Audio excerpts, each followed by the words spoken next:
Hello, I'm Jackie Tomes and welcome to the latest episode of the Property Lifestyle Mastery podcast, where we're talking about creating freedom through property and bringing forward our lessons from building Tomes homes, over £16 million of deals over the last 10 years, and what those highs, lows and lessons have been along the way. But it's not just about us, it's about other incredible investors too. Today, Yvette Mallinson from Kingham Ellis Property, and with her husband and business partner Chris, they have got decades of experience of property investing. Tens of millions of pounds worth of deals done. They've made millions of pounds of property for other property millionaires, and they have their own business too, with a wealth of experience across all different facets of property.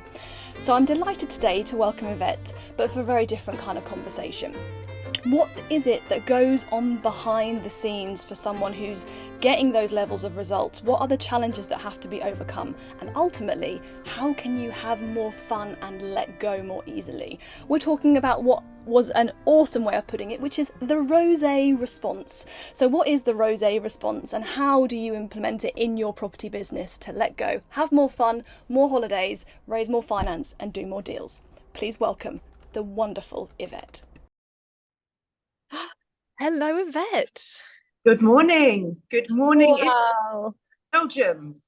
Morning from Belgium. Yes, and we have to get into that today as well, because there's a big story behind that, isn't there? So Belgium and Lake Como, if there's anything about bringing to life property lifestyle mastery, I think we're doing a pretty good job of it today, Yvette.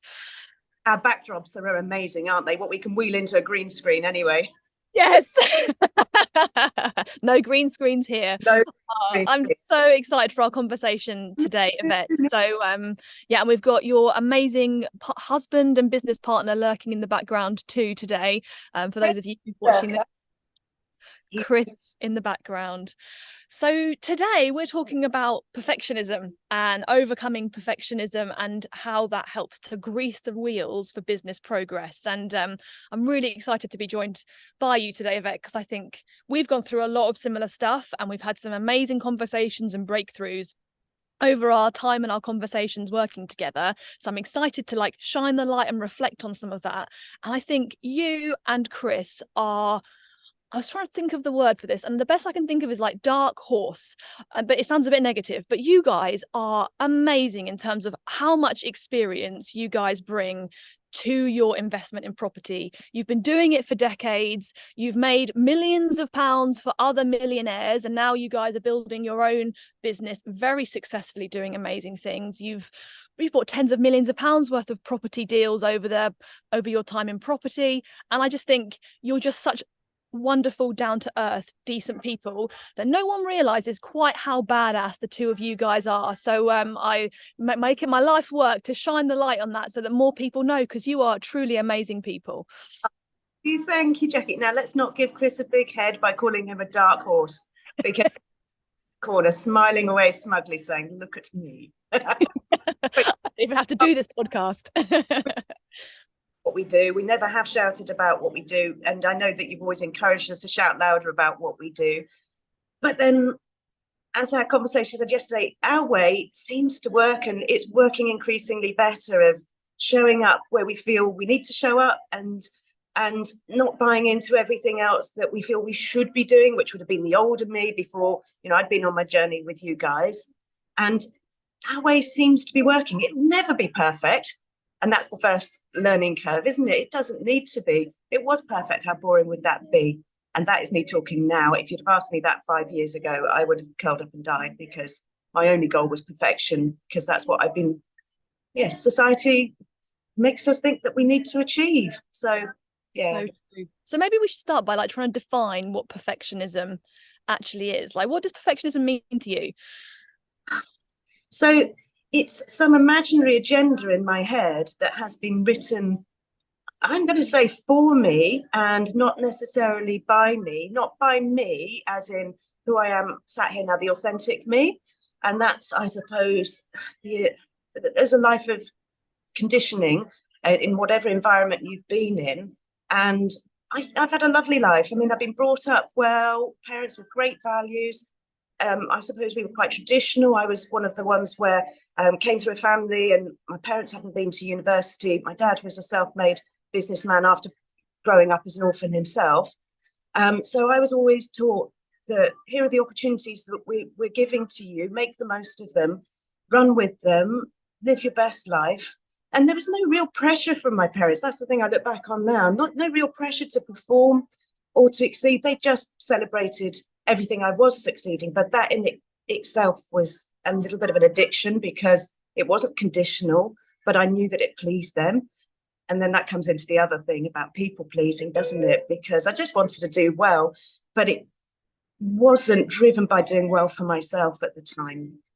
But you don't realize it, do you? Like, I think that's been the big like light bulb moment for me. Like we're both, I think we're perfectionists in remission or something like that. We were saying yesterday that it's like, it will always be that, like, it's always going to be the little thing that wants to pull us back in, but we've kind of worked through it and are starting to, I guess you start to notice it and be able to make more of a choice around if you want to follow it or not.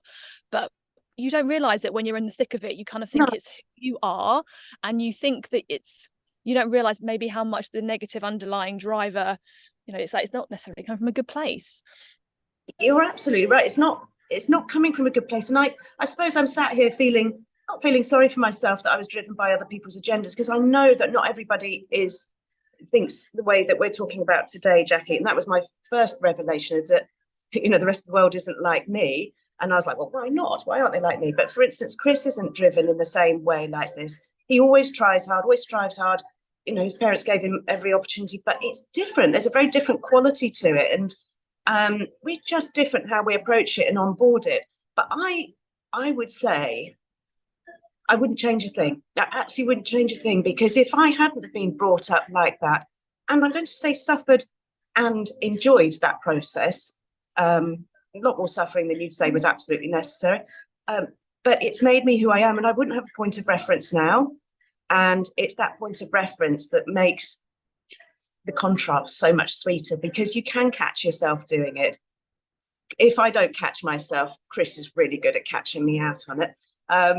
And yeah, I'll stomp around and just say, what do you know, for a while, and then I'll just think he's got a point, and then you can just like settle in it. You can recognize what's going on, and then you can choose to respond differently, and that's the freedom. And I swear to God, that's only happened in the last few years. It's like, that's the greatest joke of the universe, isn't it? Is that it just gets better and better, but we won't give it to you all at once. I think you've got such a wonderful perspective, because I think, like, we've got a great community around us who are all going through their own kind of versions of their own transformations in this way. And I think some people really almost still judge the old versions of themselves, like why they didn't get there quicker, like, oh gosh, if I only had known this like 10, 20 years ago. But I think you've found a really wonderful perspective of like, no, that's just what I was meant to go through, and I'm seeing the dark and the light, and how that's actually, I'm better for it. How have you managed to choose that perspective rather than a more negative version? So it really is. I'd say since lockdown, actually. Lockdown was a really pivotal point for me, because it forced us to get off the conveyor belt of life, literally, and to reflect inwards, but also to let our hair down a bit. We didn't have to get up in the morning, get dressed in our uniforms of everybody, wherever we were showing up for the day. And of course, that brought challenges. You can go two ways with that. You can turn into the ultimate slob forever, very tempting at different points in time, lots of wine, chocolate, nice food around, and not having to go out of the house. Or you can choose to do something with that. And to me, it was an amazing opportunity to really go through some decluttering, physical decluttering, but also mental reflection on all of the, basically the baggage that we attract along the way in our lives, and just work out really what was relevant for me and what wasn't relevant for me, what was serving me, what wasn't serving me. Now, this wasn't, I didn't suddenly come to these massive enlightened moments all on my own. It was because I had more time to tune in to different things that were out there and going on. And you were one of those. I can't remember exactly what it was that you were offering at the time, but you did some sort of a weekly check-in, or it was called property strategy. What was it called, Jackie? Who cares? I don't know. Or It was something with like just helping people through COVID, basically. We were like, right, how can we help? And we just kind of cobbled something together. And there was like a small group of us. Yeah, I can't remember what I even called it now. Action community or something.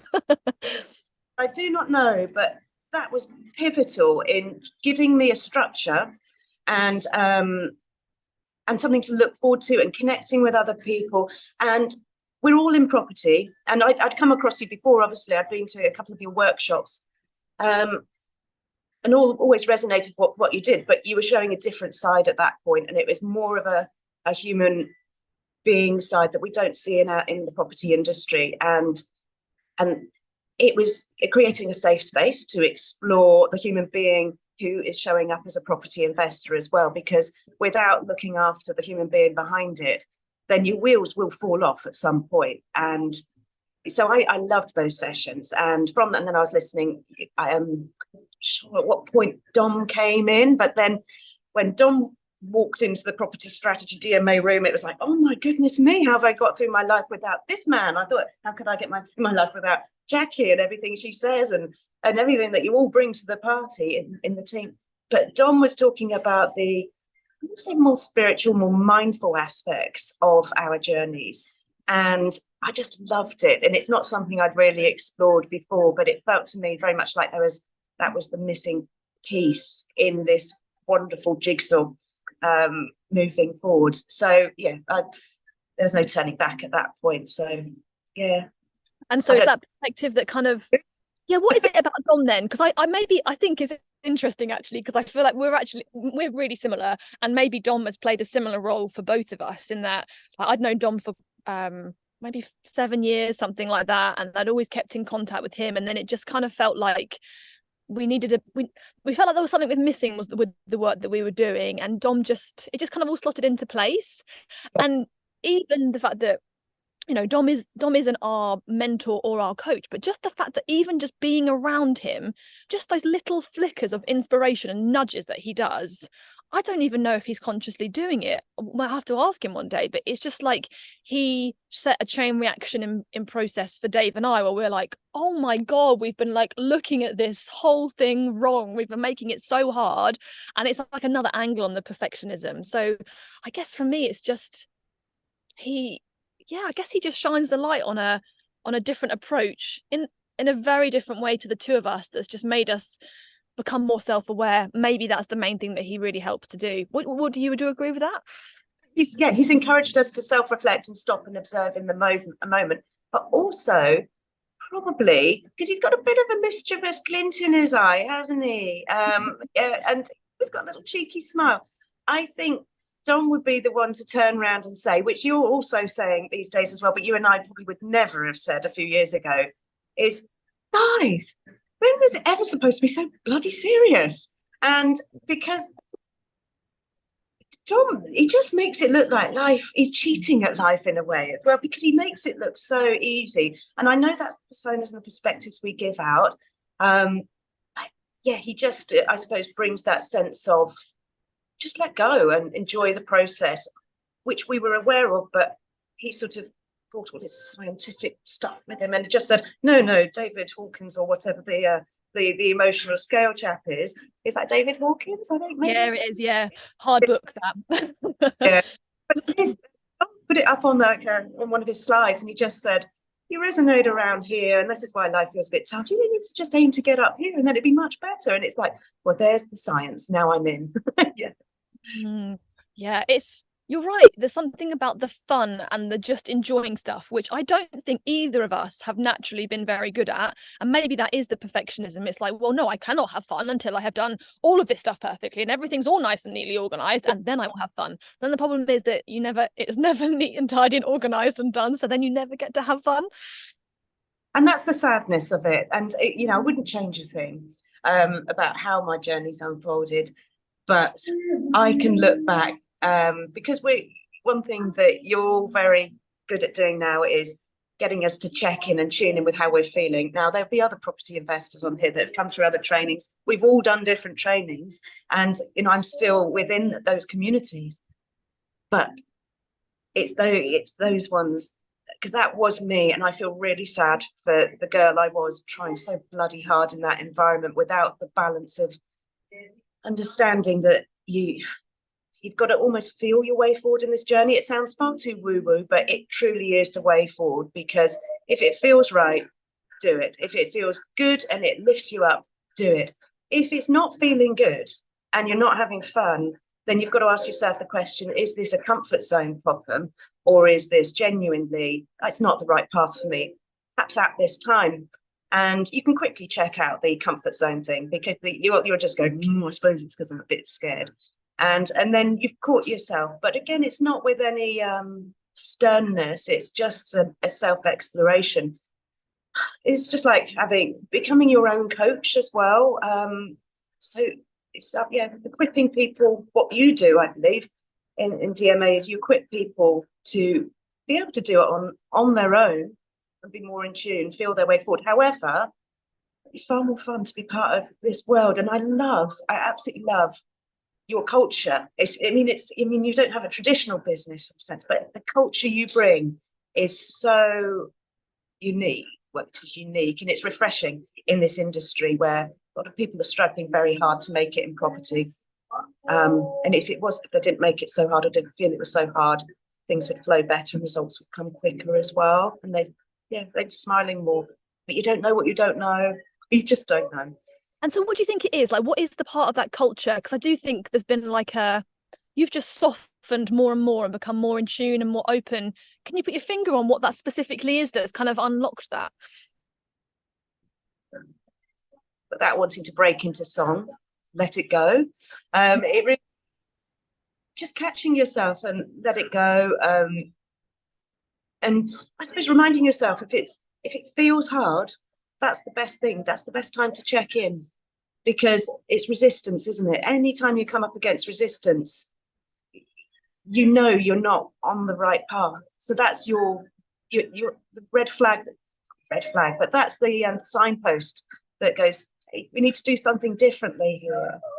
And it's a bit of a vulnerable thing to share here now. I used to always be able to get into that place quite easily with half a glass of rosé, and that's all it needs me. And I remember I used to talk to you about this. That is, with anything in life that I know I could enjoy if I got to the other side of resistance, namely skiing. And we haven't yet skied together, Jackie, and you'd probably see me going back about 30 years in terms of how I respond to everything we're talking about now.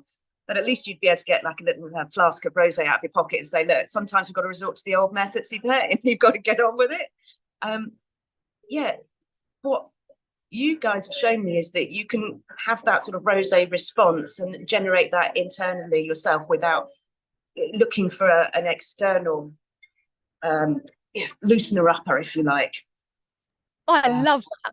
How to generate the rosé response. I like. Maybe that's the title of this episode. I mean, the rosé. Yeah, let's get on to the rosé, because it's about having you've got your rose tinted specs, haven't you? And you've got your, I'm afraid we call them the shit coloured specs as well. And it's knowing at what point which spectacles you're wearing. So I do talk about reaching for my rosé glasses, but I'm talking about these ones, rose tinted, as opposed to my glasses of rosé. And it is a choice, and I think that's the other thing, is it when it feels like cheating as well, it is an easy choice to make, to switch how you think in the moment, and from how you think then becomes how you feel. But we don't think it's easy.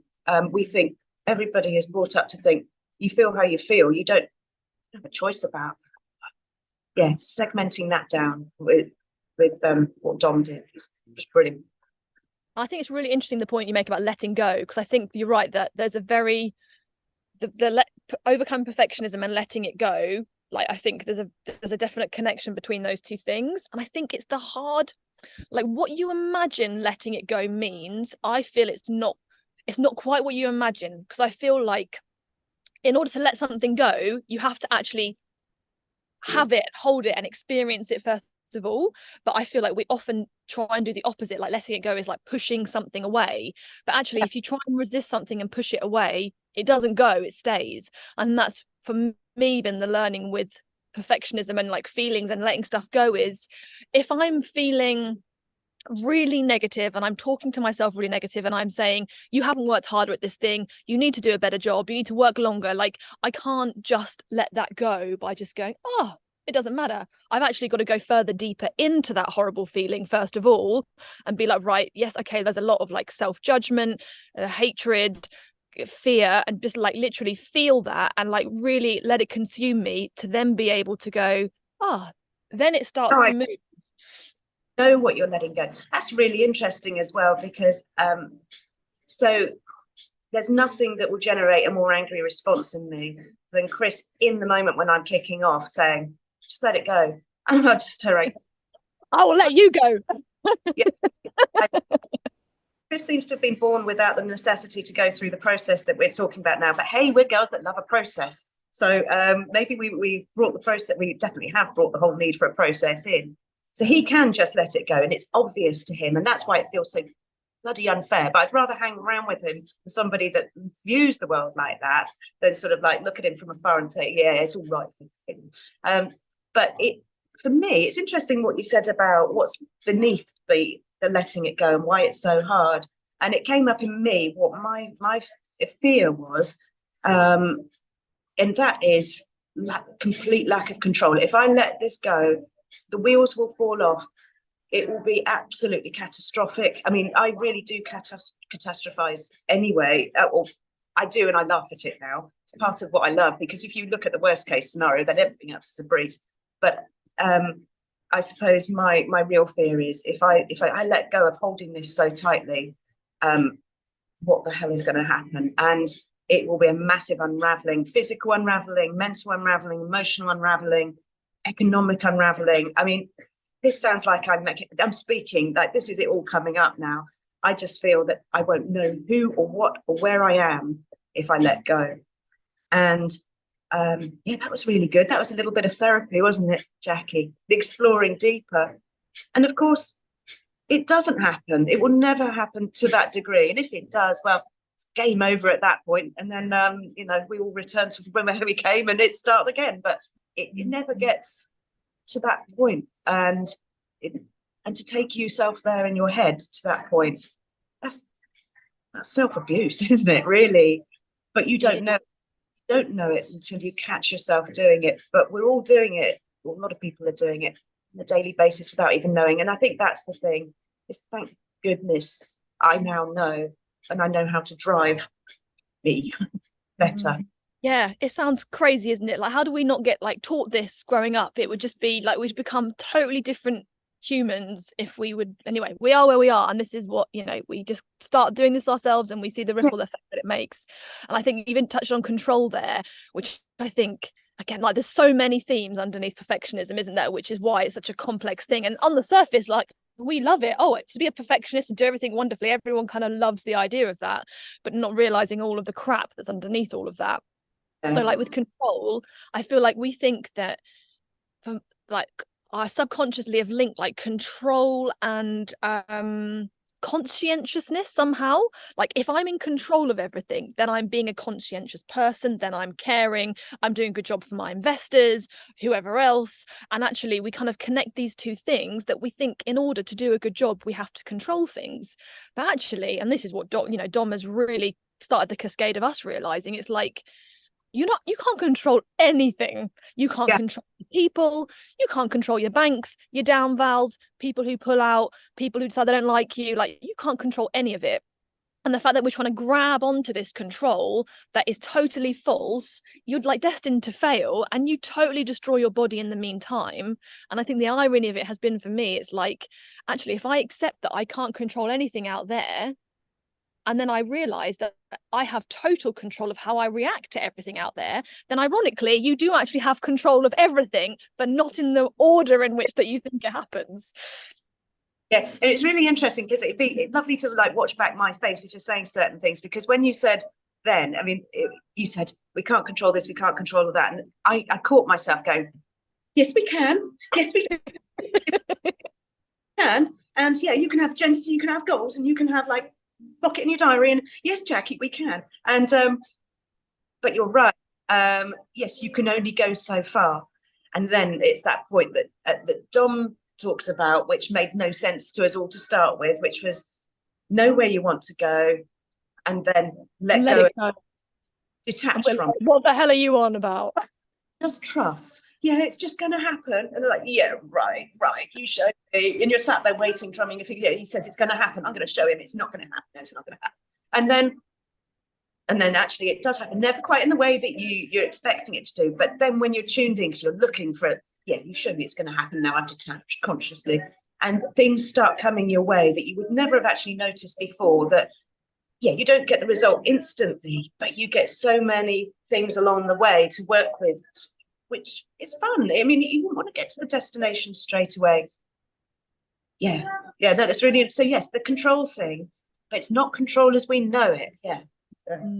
It's interesting because I'm thinking about some conversations that we've had when more recently, like I feel like you know, if we went back maybe 2 years ago, everything that you made happen, it was hard and you deserved it because it had been a grind. And I think just watching that change, and especially over the last maybe 9 months in particular, suddenly you've started to be like, oh my God, this thing happened. And it was actually kind of exactly what I wanted, but I didn't really have to work that hard for it. And it's almost like you're like a kid at Christmas, like stuff is starting to happen and show up and you just can't, you somehow weren't expecting it to happen, which makes it even sweeter and more fun.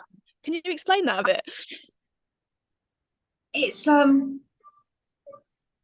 it's really, really interesting, isn't it? And you're right, the shift, you can't really say when the shift has been, you just know it's been happening at different points over the years as we've known each other.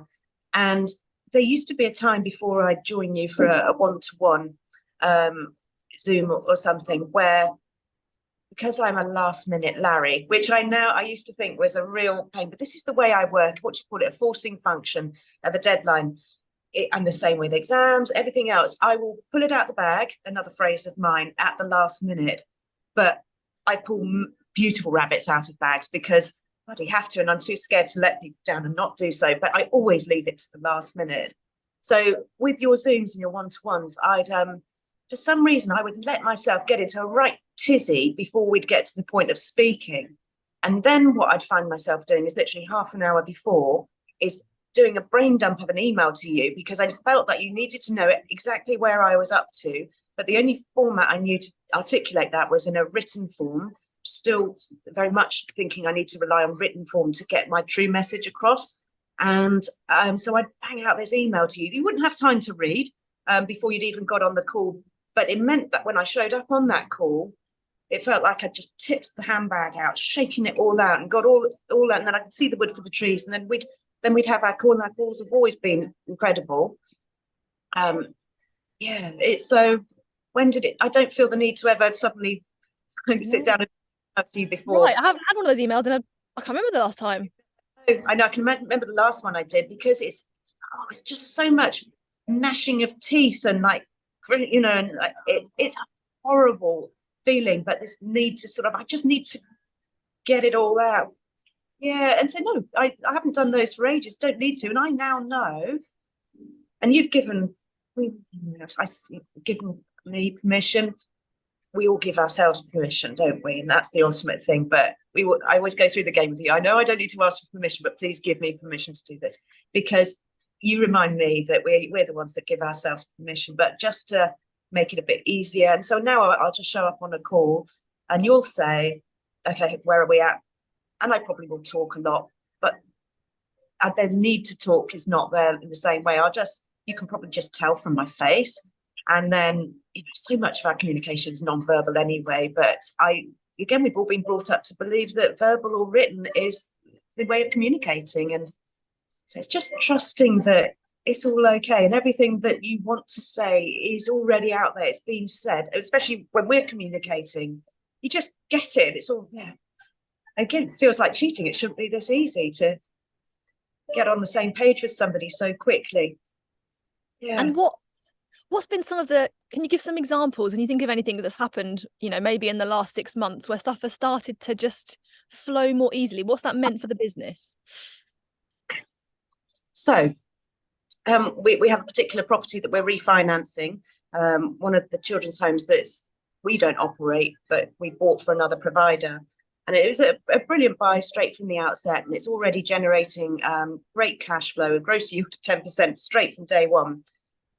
So we bought it, we had to buy it quickly, so we arranged it with another investor and our own funds to buy it. But then I always knew that I needed to refinance, and I had a figure in my head of 300,000. And so I just kept saying, where are you going to get 300,000? And I'm in lots of different networks, as you know, Jackie, and there's lots of options, and I strategize, and I get my journal out, get my calculator out, so I just need this. And but I just held on to the fact it will come. And this is the fun thing when you're on this process, because it does come. And then the way it comes, it's like it's one big joke, because it all comes at once. And so I think we had 4 or 5 different options of that 300,000 came in virtually 2 weeks of me deciding. I've been writing it down, thinking, got to do this, grip it. And then it's just like, oh, it'll happen, focus on something else. And then, you know, day after day, somebody else would say, you know, I could do that, I'll do that deal with you, I'll do that. And it's like, no, it's like buses, isn't it? But now I go find more properties, and now I need to do that process with that, don't I, Jackie, and just manifest the properties now coming, so to match up the funds with it. And how is that different? Because I feel that manifesting, if we're going to call it that, of that, all those options being there, that wouldn't have happened in the same way 12 months ago. Like, I think if you just have waited in that way, it wouldn't have come. Would you agree with that? Yes, and I think looking back on it now, I've just said that I basically did nothing apart from let go. Something else I've started to do as well, and you know, all the different things that we read and listen to on podcasts, is knowing what I don't want. So catching yourself in that point of resistance, and where you're feeling quite miserable about not whatever it is you need and you're striving for, and then using that as okay, so this is where I'm at the moment. I'm grasping and striving for what this. So it's coming from it's a place of scarcity and desperateness, isn't it? And so it's identifying that and then saying, hey guys, being Chris about it, and saying it doesn't need to be this hard. And then you flip it. So it actually gives you the ability to look at everything you don't like about a situation and then flip it to its positive opposite. And then all you've got to do is just sit there with your coffee or something one day and look at, I do this in my journal, what's happening and I don't want. And then I write down, well, what's the opposite effect of that? And then I just look at that list and just ponder on it and just go, wow. And then, as Dom says, it's then, and how's that making you feel? And those feelings, you start to feel better about it. And literally the vibration feels better, it rises. And when you're in that state, it's not rocket science, is it? Because you can finish a moment like that, finish your coffee, because you suddenly feel better, you'll take an action that you're inspired to do. I mean, who knows where that inspiration is coming from, but it's just you taking action. You'll pick up the phone, you'll just chat to somebody, or you'll just happen to go onto social media or something. You'll see something that you wouldn't have seen before because you weren't tuned into it. So it's always there. The answers are always there, but it's how willing you are to tune into them and take action upon those. And that's probably what happened, because I couldn't see the wood for the trees. I was so explained that so beautifully, Yvette. I think that's amazing. And because I think those of us who are like go-getters, like we are, like we've always gotten stuff by like going for it. And the idea that, and that's why when Dom shows up and says you just gotta let it go, we're like, screw you, that's not how the world works. But actually it's the intersection of both. Like, if you're just sitting in your house doing nothing, it's not going to happen. And that's what we hear, I think, as like these like type 8 motivated people. We think that manifesting is just like sitting around waiting for the world to happen, but it's not. It's like, what if I could summarize what I've heard from you, it's stop thinking about what you don't have and realize what you do have, and use that to help you to feel good. And then you actually don't even realize that you're doing anything, because it feels like nothing, because you're just having a good time. And so therefore something that would have felt like such a grind to do a year ago, and you'd have got a worse result because you're coming it from a like scarce perspective, and therefore everyone around you is like, oh, I can't put my finger on it, but Yvette feels a bit maybe more needy or negative, so maybe that's not quite what I feel like. But maybe now Yvette's just like radiating like abundance, and she just Yeah. has it all, and she says, I love being around her. And so it just, the stuff just comes to you that, you're right, was maybe there and you couldn't see it because you're telling yourself the story that it's not there, whereas now you're like, you've calmed yourself, you're more open, you've got a more positive energy to you, so therefore the stuff is just yeah, you're just seeing it, as you say. Seeing it, yeah, literally. It's always there, and it's always there for all of us. It really is. And if you can, yeah, just change how you view it and your perspective, and pop on the rosé glasses as opposed to the shit coloured glasses, just that's me. Then you can see it. But I mean, so our work is just stay in that good place, because once you're in that negative place, yes, you'll come out of it because everything passes and everything's temporal. But if you can get yourself moved through that negative space quicker and catch yourself doing it, treat it softer and kinder and be lighter about it, self-coach, you can get yourself back to a better feeling state. And when you're in the better feeling state, everything's different. And that's the thing that we need to be teaching in schools, isn't it? Is that get yourself into a good feeling state, because subjects that you enjoy at school you tend to be really good at, but you might have a teacher that isn't, you feel that you don't get on with, and they can ruin it for a child. But it's a subject that would normally be their passion. So yeah, tune in to how you're feeling and then work out where that's coming from, and if you can fix it, move, in some shape or form, then move through it. Yeah. So many different sort of lines of thought come out of our discussions, Jackie. Yeah. Good, isn't it? I just think you're right. There's like so many little pieces, which is why this is like, it's why it's complicated to overcome. There's like so many different threads, and if you pull one at not quite the right time for you, you don't get the right response. So it's just keeping with it. But I was just thinking when you were talking there that I feel one of the changes, and I've only just clocked it, us having this conversation now. I feel before we used to have more conversations. Before, let's do like over a year ago. Before, it used to be more like if you weren't feeling good, I feel like, and we all do this, you then look into it, you're like, why don't I feel good? I don't feel good because this isn't going well. Okay, well, that's not going well, so maybe I'm not meant to be doing that. Maybe there's something else I'm meant to be doing. And all of a sudden you're down this rabbit hole of going, I don't want to do this business anymore. I'm doing tenant buyers, but I can't be asked for that anymore. I want to do commercial conversions or whatever it is. And then all of a sudden you're like trying to change your whole life when actually it was just a feeling. I know. How exhausting and how counterproductive is that? And you're right, it's just a feeling, it's trusting in the process that feelings don't last. The good ones don't last as much as the bad ones don't last. You just fluctuate between the two, but you can hold yourself in a sort of a higher state of good feeling and then not dip so low with the negatives, and certainly not stay in the lows of the negatives as well. And that's the beauty of it, sort of bouncing through it, flowing through it more, and trusting in the process. And maybe that's something that when I was younger I would never have been able to do anyways, trust in the process, because I didn't have enough evidence to prove that the process was working. But I don't know, it's nothing to do with age, because this has all happened for me really sort of scaled up, if you like, in the last year, that trusting in the process. It's incredible. It's incredible. It is incredible, and it's so nice to sit and talk in this way, because it's like just shows the progress, doesn't it? Like what's the biggest thing that you're taking away from having this chat? You know what? I mean, we're all put on this planet for a reason, aren't we? And I read a quote somewhere the other day, and I don't remember the person who said it, is the best thing that ever happened to us was being born, and the second best thing is working out why we were born.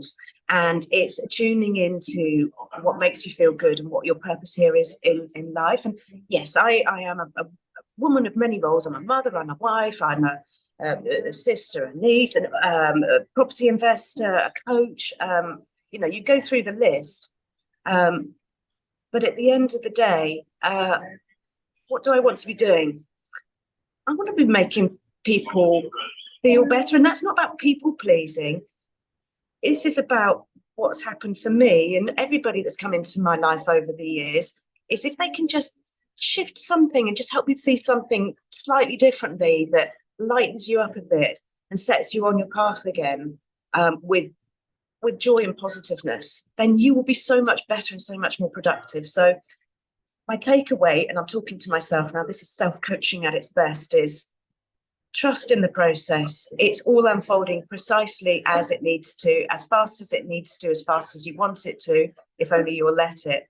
And just keep feeling good and radiating when you feel good and helping others to do so, but also know and watch your own energy. Because if you're feeling rubbish, do everybody a favor, don't walk into a room and like spread that around. Go and get yourself sorted, have a glass of rosé or whatever, and then come back, because once you get in that room, you'll be immune from other people's negativity as well, and you'll be able to lift everybody up better than everybody dragging everybody down.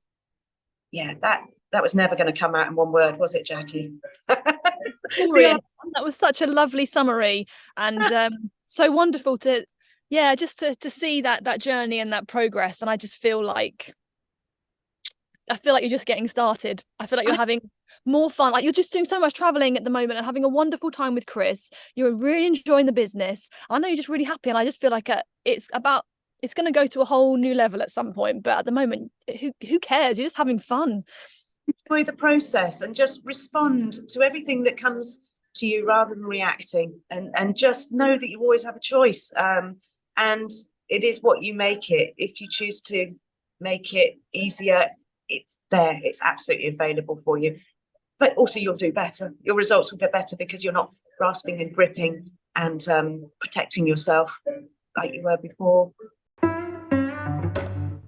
Wow, what an amazing conversation. Thank you so much to Yvette for being so open and honest in those challenges and the roller coaster that we go through along the way. I think a lot of people will really benefit from listening to that, so I hope you really enjoyed that and took a lot away.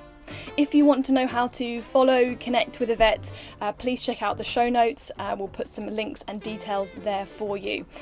Now, next week, what's coming up? It is Dom and Dave, and they are talking about accessing your unlimited potential, and how it can transform not just your business, but also your whole life as well. Now, fair warning, this is some very transformational information to come forward in this episode. So this will really accelerate your progress, and sometimes not in the way that you expect. So amazing episode coming up next week. So until then, keep focused on that freedom and keep enjoying the journey.